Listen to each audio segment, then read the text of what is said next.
Okay. Ayan. Good afternoon, everyone. No, sa lahat po ng mga kabengador natin, Luzon, Visayas, Mindanao, Estados Unidos, hanggang Europa, mega love shoutout po. Nagbabalik muli ang inyong lingkod, ang 44K subscribers lamang na si Birador Pikwa at Vlogger-Vloggeran. Oh. Ay, nako, pasensya na po medyo hingi tayo ng pasensya doon sa mga kahapon na nakapanood sa atin at nadala ng high blood natin, ng emosyon. Sino ba naman hindi tataas ang dugo dahil meron nagmamarunong kasi na isang tanyag na vlogger na 700k ang subscriber, ang followers, no? Nagmamalaki na parang mas matalino pa siya sa nagpapalakad sa gobyerno. Naging analyst ng budget analyst, no? Naging tawag dito, basta naging analyst siya ng lahat ng sangay ng gobyerno. Ganun kalupit itong vlogger na to. Na dating sinipa sa pagiging journalist. So ngayon dahil kahapon parang high blood din siya, no? High blood din to si Christian Esguerra, mga kababayan. Dahil nakarating sa kanya yung video natin. At parang tayo raw ay kulang na lang daw kumain tayo ng apoy kakamura sa kanya. Deserve mo 'yan. 'Di ba? Pumasok ka sa social media kumalabang ka ng mga tao. Tao kami, real talk tao kami. Hindi kami trolls. Ng mga tao na nakasuporta kay Pangulong Bongbong Marcos. Kung ikaw nga nasasaktan ka 'di ba? Pag tinutulig sa ka 'di ba? At yung mga politiko mo nagdedepensa ka nga Gumagawa ka nga ng naratibong sarili mo Kasi itong ginawa niya mga kababayan, ipapaliwanag lang natin Ito pong ginawa ni Christian Esguerra, mga kababayan, yung komentaryo na ginawa niya, na sinabi niya na isang araw, di raw siya naniniwala na isang araw, nagising na lang daw si Pangulong Bongbong Marcos na malala na yung korupsyon sa bansa. Imposible raw yon na ganun daw yung naramdaman or nakita ni Pangulo. Kasi kung ganun rin lang daw, either tanga ka or kasabwat ka. Pusang gala, di ba? So, syempre, parang pinapalabas niya ang naratibo niya doon sa question na yon or logic na yon. Logic kasi itong ginagawa niya, logically. Ito yung ginagawa niya. Binibigyan niya ng isang klase ng naratibo na may logic. Di ba? Ang narrative niya, talaga rito, mga kababayan, na gusto niyang iparating sa mga Pilipino, kasabwat si Pangulo doon sa mga budget insertion at doon sa mga corruption na nangyayari sa Congress at sa Senado. Ganun yung main narrative niya, pero ginawan niya ng logic. Alam natin yan, mga kababayan, alam nyo kung bakit, di naman tayo bobo.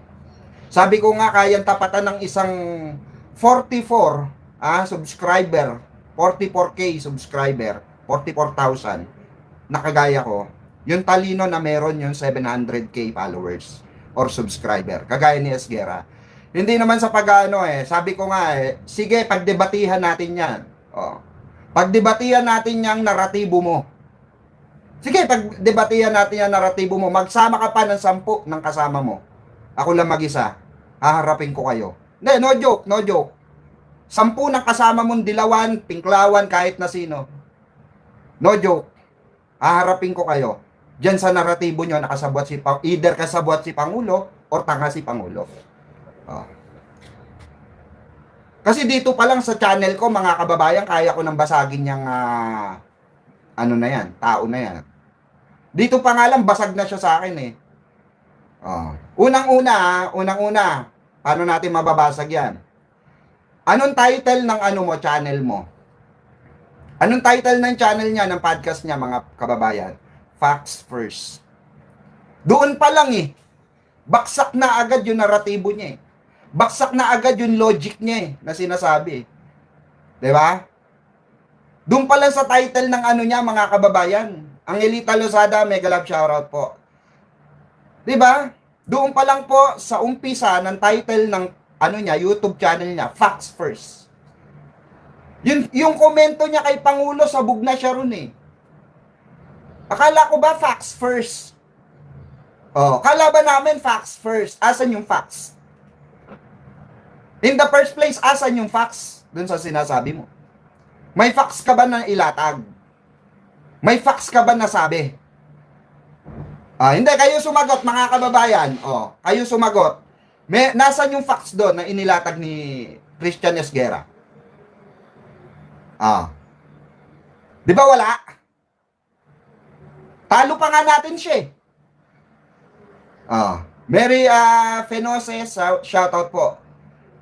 Ano ba yung bata nyo? Sir Liamas. Sir Liamas. Yung kaibigan nyo, kalaban namin facts first yan. Kalaban namin facts ang sinasabi niyan. Asan yung facts? Asan? Anak ng pusang gala talaga, Basic pa lang yan. Kaya nakitan sa bayan. What more pa kung sa totoong debate yan? Kaya kitang sunugin sa sarili mong channel.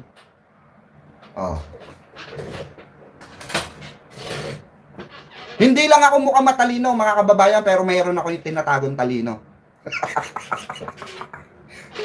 Kasi masyado tayong hinahamak ng kukluban nato eh. Ipagmamalaki niya, mga kababayan, journalist. Galing siya sa pagiging journalism. Pagmamalaki niya, ang training niya is pagiging journalist. Okay, let's grab that Okay, let's grab that material. 'Di ba? Na nakapagtapos ka ng journalism, nakapagtrabaho ka as journalist, saan yung pagiging journalist mo diyan?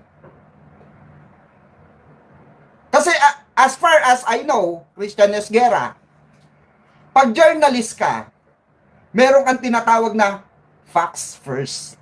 Kaya nga yan ang title mo eh. Yun yung hinahanap namin. Asan yung facts ng sinasabi mo? Logic yung sinasabi mo eh. Asan yung facts dun sa logic? Asan yung facts dun sa logic na sinasabi mo? Kasi kung sasabihin mo tanga, kailangan maglatag ka ng katangahan ni Pangulo. Regarding dun sa budget insertion. Kailangan maglatag ka ng facts para mapatunayan mo sa taong bayan na tama ka. Kasabwat si Pangulo.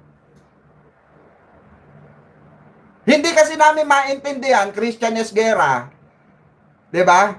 Kung ano bang pinaglalaban mo rito. Kasi alam lang namin na nakinig doon sa podcast mo at birada mo kay Pangulong Bongbong Marcos is logic yung naratibo mo. Kailangan gamitan ng logic. Common sense. Tama? Ba't hindi namin ginagamit sa mga, politiko mo? Ba't hindi namin ginagamit? Kasi bakit? We want facts. Pag tinitira namin ang mga Duterte, pag tinitira namin ang dating administrasyon, pag tinitira namin ng EJK, pag tinitira namin ang mga pamilya Duterte. We have facts? Yes, we have facts. Nilalatag namin? Yes, nilalatag namin. We have the valid evidence? Yes, we have the valid evidence. Ikaw, asaan? Asaan? Kahit reviewin mo yung mga live namin dito sa mga BBM supporter or BBM vlogger na nakasuporta kay Pangulo. Kahit reviewin mo yan isa-isa. We have the reaction video. We have the mainstream media video. We have the facts. Alam mo naman siguro yan. Ng pusang gala naman, Alam mo naman siguro yan. Bobo-bobohan ka lang, Imposible naman, mga kababayan, hindi niya alam yan.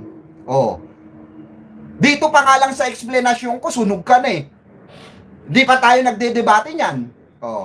Dito pa lang sa explanation ko, sunog ka na. Kasi nahanapan kita ng facts. Sa live mo, wala kang facts. Ang meron ka lang facts, sa title mo. Di ba, mga kababayan? Oh. Di ba? Oh.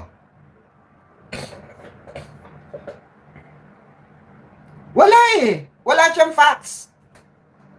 Kaya durog siya kay Yusek Claire Castro. Nireaksyonan siya ni Yusek Claire Castro, nilatagan siya ng facts.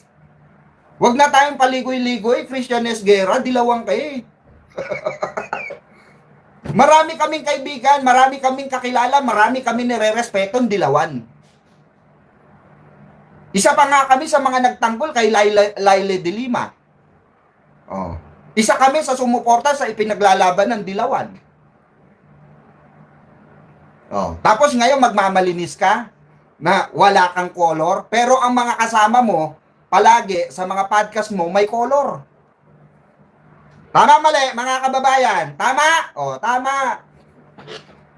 Oh. Yun yung sinasabi namin dito. Yun yung sinasabi ko rito, Christian Esguerra. Na hindi sa pagmamayabang, kaya kang tapatan ng 44K subscriber. Diba? Kahit 700K ang subscriber mo. Mas nakakahiya yun. Imagine mo, masikat ka. Mas kapita-pitagang ka. Pero ang isang Birador Pikwa, kayang sabayan yung kokote mo. Kaya pang sunugin yung narrative mo. Oh. Malinaw na malinaw sa sinabi mo, ikaw nagsabi niyan.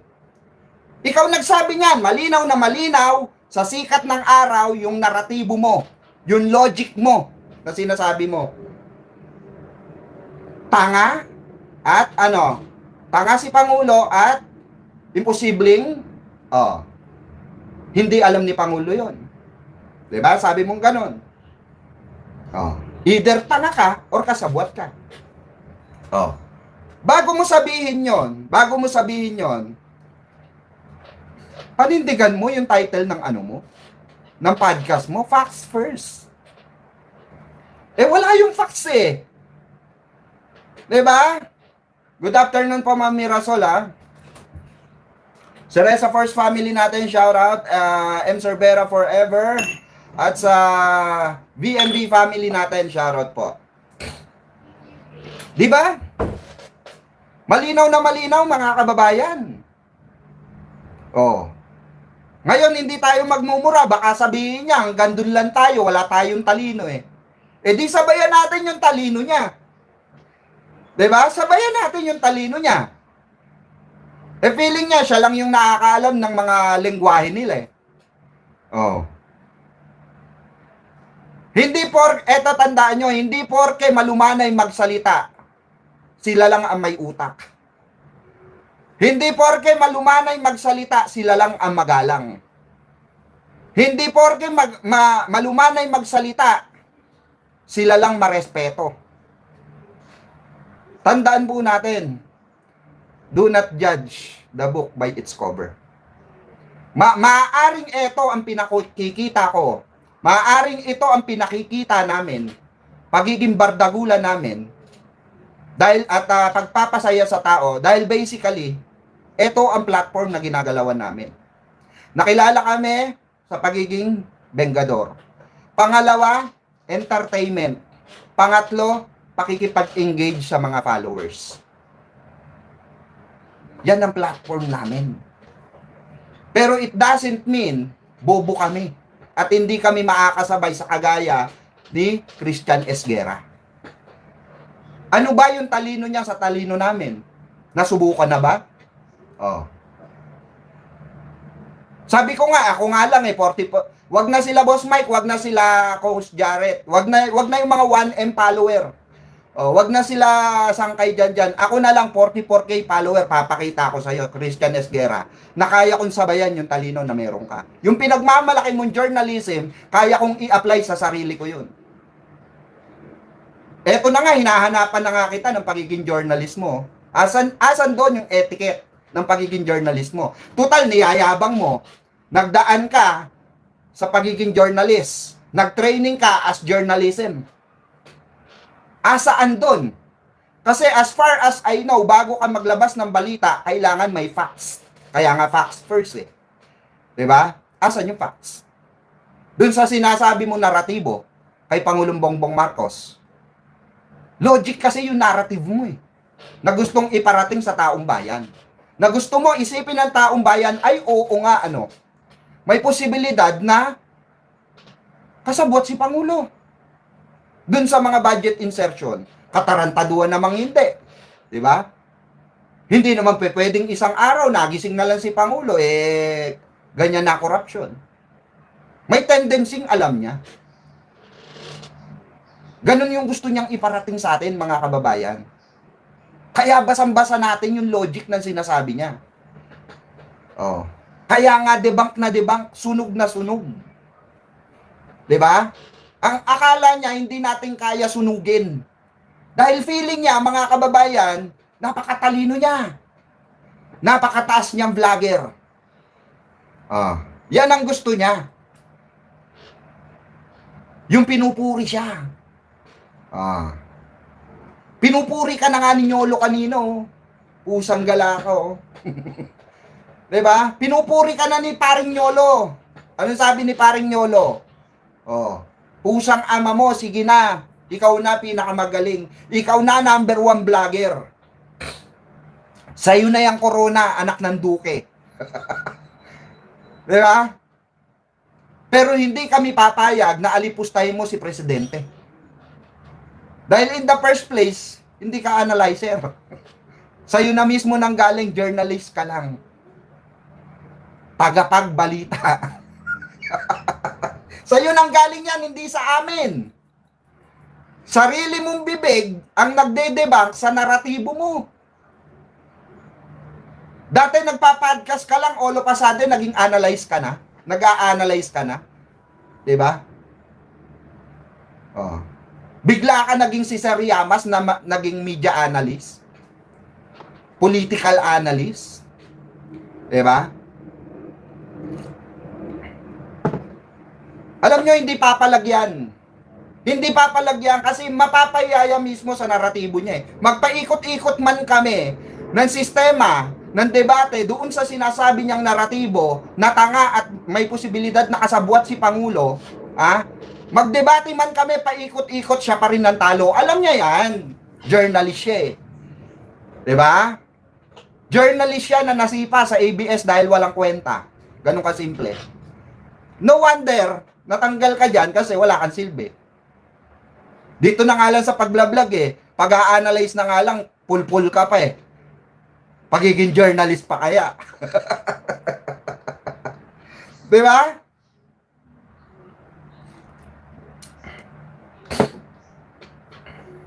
Daryl talk! Sa'yo nang galing yan. You are a journalist. Ba't nagiging analyst ka bigla? That's not a part of being journalist. Facts and journalist. Itanong mo sa mga galing na journalist. Alam mo yan. Pusang gala. Imposible hindi mo alam yan. Imposible. Kalokohan, ipaputol ko backlog ko o hindi mo alam yan. Pusang gala ka. Yung boss mo dati sa ABS, tito ko. Yung boss mo dati sa ABS, tito ko.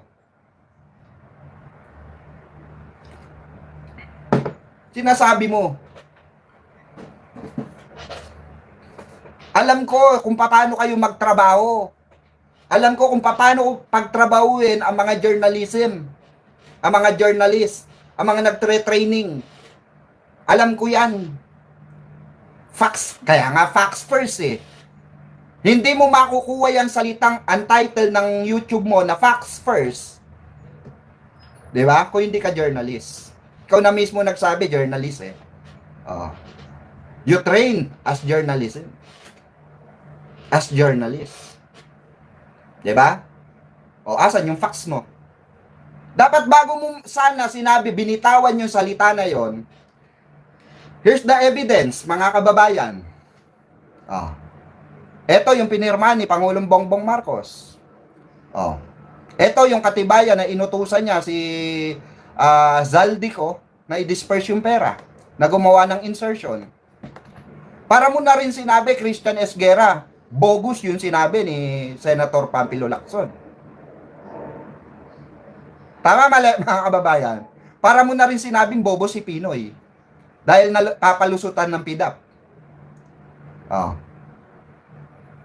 Hindi, let's go back to the, to the other side. Of narrative.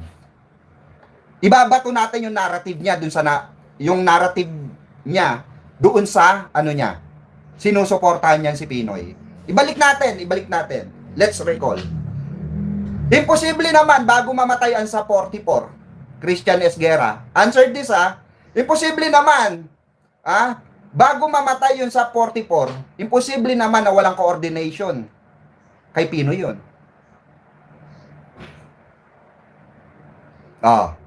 Narrative. Logic. Di ba? Question Narrative question. Logic. Binabalik lang namin Pero ano sasabihin mo sa amin? Ano sasabihin mo? Sa katibayan mo. Kailangan, pag nag-question ka, pag nagbato ka ng naratibo, di ba?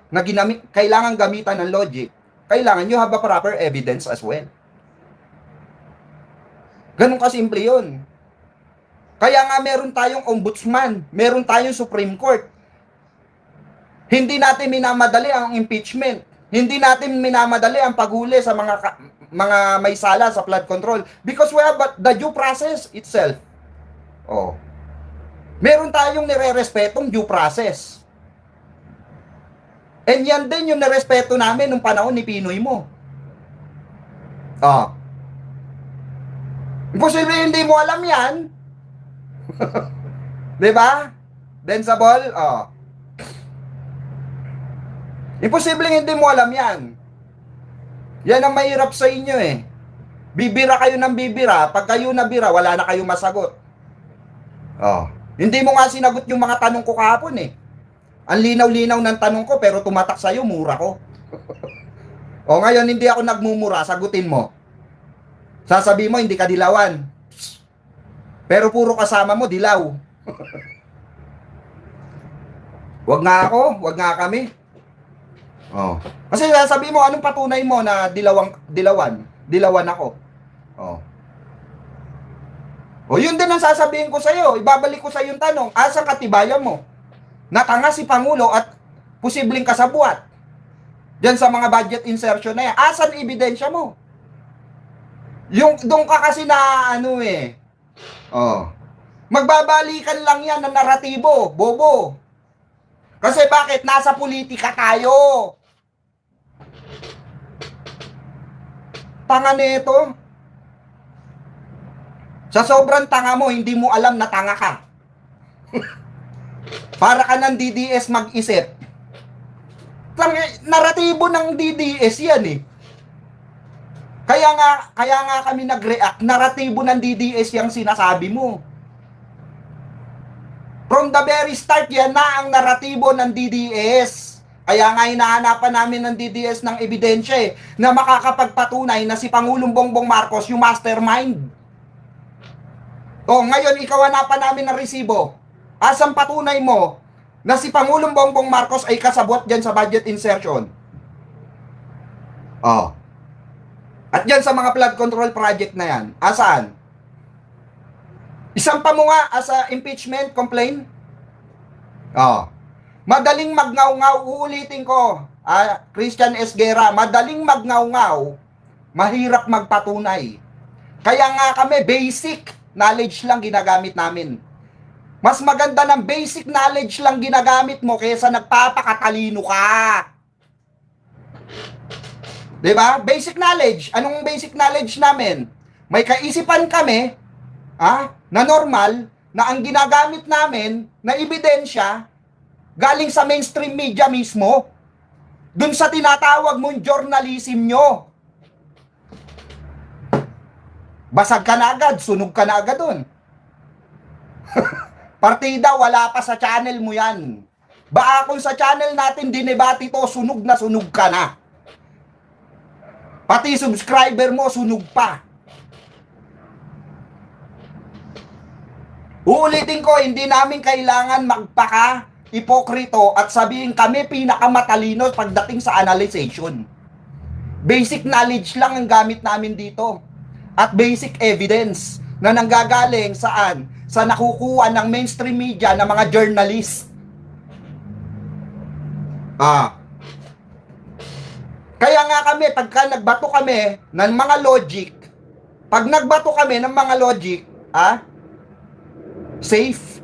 Alam mo kung bakit? Meron kaming, pan-support of evidence na tinatawag. Support evidence. If ever, nakagatin, yung logic na sinasabi namin, may mailalatag kami. May maisasampal kami sa mga DDS. Ikaw, may maisampal ka sa amin? May maisasampal ka ba sa amin? Meron kang channel, Christian Esguerra, meron kang channel. Diba? Sabi mo, inataka ko ng mga trolls na may mga tao pa na kulang na lang, kumain ng apoy, kakamura. Ngayon, walang mura, hindi ko ginagamitan ng mura. Basic knowledge lang. Huwag mo sabihin kaya kang talunin ng basic knowledge. Partida, nakapag-aral ka ng journalist. Pinagmamalaki mo. Nag-training ka. Sabi mo. Pakinggan natin. Kasi baka sabihin niya, sinasabi mo lang yan sa ebidensya mo. Mismo sa channel mo. Mismo sa channel mo, Christian Esguerra, nang galing yan. Hindi namin gawa-gawa yan.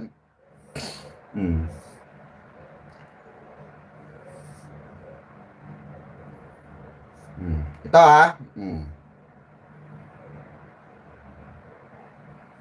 Yan naman kayo. Dapat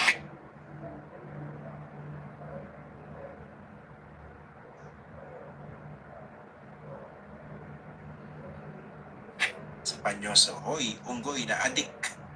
Ayusin natin. Hoy, unggoy na adich. Na mukhang bisugo, adik. Yan naman kayo. Ito. Wait lang. Para magkaroon ng mas effective na approach to prevent and properly address these incidents. So, napaka-importante po nun. Okay? Okay. Yan, nagbuntong hininga na siya kasi narinig na niya ako kagabi. Maria Lynn. Kaya lang, hindi ko mabasa. Magpaparinig siya sa atin dito. Maria Lyra. Tinablan siya, tinablan mga kababayan. Okay. Actually, dito sa napansin ko, over the past 2 days, dito sa ating podcast, medyo napapahinga itong mga DDS trolls. Kasi they don't have to do much heavy lifting dahil mag-heavy lifting po ng bashing po dito sa ating podcast. Ang gumagawa naman yung mga BBM trolls. No? Of course, marami rin sa kanila, mga totoong tao, BBM mga totoong realista. Na for some reason napadpal po dito sa ating podcast. BBM trolls daw. Sila galit na galit sa atin. Obviously naman, pag pinag-aaralan niyo po yung Obviously naman pinag-aralan din talaga namin yung sinabi mo at yung narrative mo at yung logic na sinasabi mo rito. Kaya nga ginagamitan namin ng basic knowledge. Hindi mo naman namin kailangan tapatan ng talino mo Kailangan lang namin dito basic knowledge based on what you said to your podcast or to your live streaming. Yun lang ang binabato namin sa iyo rito. Hindi namin ginagamitan ng sobrang talino kagaya mo. Nanggagaling din sa iyo mismo yung sagot dun sa mga paratang mo. Yung nangyayari ngayon sa social media. Yung trending po tayo dito sa BBM part of the multiverse naman. Trending ka talaga. Ang dami na nga nag-unsubscribe against dito sa inyong lingkod, no? Ano bang mapupulot natin dito sa online attack na ito? Okay? Well, obviously, na-offend sila siguro. Hindi, walang siguro. Nakakai talaga ng ulo. Huwag ka nang paka-ipokrito. Gumagamit ka pa ng mga sarcastic na sagot or question doon sa mga mo 'Di ba? Huwag ka nang magpaka-sarcastic pa diyan, 'di ba? Huwag ka nang magpaka-ipokrito diyan, 'di ba? Komentaryo natin previously dito kay mahal na Pangulong Bongbong Marcos Jr. Yes, mahal namin Pangulo. Ayan, baka ma-offend no? Mm. Okay. Ang problema kasi, tinan yung mga bumabanat sa atin, no? Doon yung makikita yung difference between mga kung sino-sino mga content creators online na ginagamit yung kanilang platform, yung kanilang influence, kahit ilang libo yung subscribers or followers nila. Pero makikita nyo very vicious, very manipulative, and very malicious mga content. Very malicious, very manipulative. Lahat ng sinabi mo meron sa channel mo. Di mo alam yon? You know, we do that better than anybody. I bet you got it twisted, you don't know who to trust. So many player hating niggas trying to sound like us. Say they ready for the front, but I don't think they know it. Straight to the depths of hell is where them cowards going. Well, all you still down, nigga, holler when you see me. And let these devils be sorry for the day they finally free me. I got a caravan of niggas every time we ride. Hitting motherfuckers up when we pass by. Until I die, live the life of a boss player. Cause even when I'm high, fuck with me and get crossed later. The